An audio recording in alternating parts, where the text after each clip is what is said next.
So welcome back. We're here again with Floppy for installment 6 on fostering Floppy, and so far we've been helping him to settle into his new environment, helping him unwind and learn how things work in a home. He's starting to get the hang of being a pet, and so now it's time to broaden his horizons somewhat, and let's have a little bit of a look at how we might do that.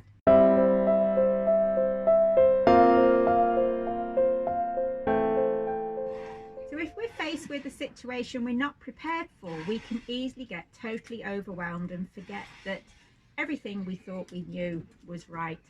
And the same goes for dogs. We want to start to broaden their horizons in small steps so they don't get overwhelmed when we do this. We started off with a very tightly managed environment to encourage him to make the choices we prefer him to make.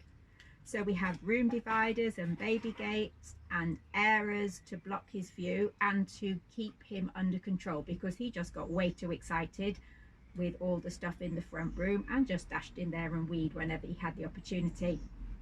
Having the back door open made it easy for him to go out for zoomies to play or just to have a pee or a mooch around, and sending him straight out after meals made less chance that he was going to pee in his bowl, or Jim's bowl for that matter.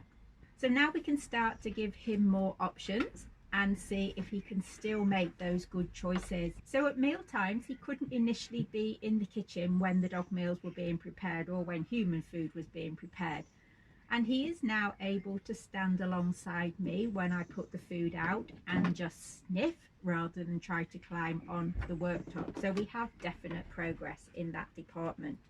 So in the house in general, at first we managed the space to reduce the chances of unwanted behaviour such as peeing or shredding stuff, and initially he was just in the breakfast area unless he was being watched. I had to use belly bands if I allowed him in the living room due to the risk of him peeing in there, and the house is still divided up with baby gates and room dividers, so this aspect of things is making very slow progress. After all, he doesn't seem to have a problem with peeing on stuff. He doesn't see that that's not okay, and when it comes to the bedding, then shredding bedding is fun. He doesn't really get the difference between that and a toy, although he's happy to play with toys as well. He is now able to be in the kitchen on his own, so his space has expanded a little bit. I feel I can let him in the kitchen without having to watch him all the time in case he pees, even when there isn't food around. And he now also has more varied bedding in his crate, but nothing fluffy is safe. We are making little steps forward with this, although quite small ones. On one occasion, when we didn't lock his crate properly and we went out, it resulted in 4 loads in the washing machine, so this one is definitely going very slowly. So I'm planning on introducing him to more of the house very gradually, under strict supervision and for very short periods of time, using the belly band so I don't have to clear up the mess. And I need it to become less exciting or overwhelming before he has free access, and we're just not there yet, although we are working on it. When it comes to his walks, we've been sticking to one basic route where there is the least chance of meeting something he can't deal with, and we're maximising the options. So we are starting to vary that route a little bit, and we're now able to get a little bit closer to other dogs without him reacting to them. And I'm able to ask him to run with me to get past a trigger if there is no other option. But we'll talk more about this in the next video than the last video in the series, where we're going to focus on how we're working with his reactivity.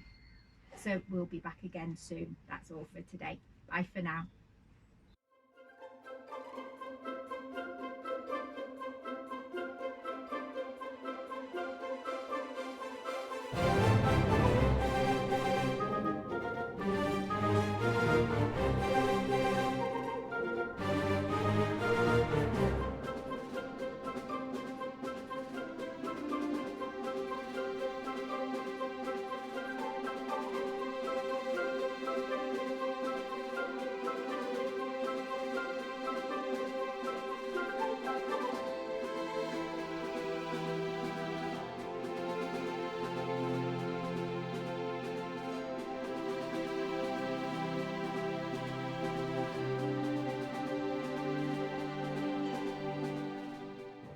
Look out for new videos every Monday, and why not subscribe so you don't miss out?